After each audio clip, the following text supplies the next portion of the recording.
aussi les enfants de l'Afrique n'ont jamais cessé de mener une révolution avec des mots et des armes pour chasser le néocolonialisme français et occidental. Et dans cette mascarade, où des politiciens peuvent nous dire 5 à 10 années de leur existence à faire de l'Afrique un enfer. Dans un scénario où des politiciens peuvent sacrifier l'intérêt national pour le strict nécessaire du caprice français et européen. Dans une politique qui n'a jamais cessé de prôner la présence dangereuse des bases militaires étrangères dans la mer Patrie comme aux 4 points cardinaux. Dans une démocratie qui prône l'effet de l'atome au détriment d'une science dévouée à la santé, à la justice sociale et au développement durable. Pour une science qui s'évanouit de plaisir après une soirée meurtre et mystère orchestrée au soleil des indépendances de la République démocratique du Congo. Pour une soirée meurtre et mystère après la conférence nationale souveraine nigérienne.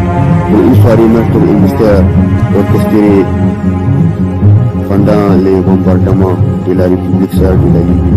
Pour une soirée meurtre et mystère orchestrée juste avant la dissolution du comité national et révolutionnaire de la patrie des Unités. Pour une soirée meurtre et mystère orchestrée pendant les génocides du Rwanda et pendant la guerre civile qui a meurtri la Côte d'Ivoire. Comme pendant le commerce triangulaire,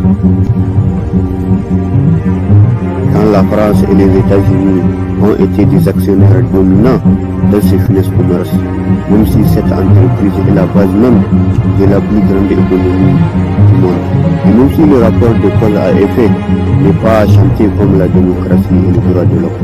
Et même si les politiciens parrainés par la France n'ont jamais manqué de gaz pour marquer la stabilité du caprice français et européen.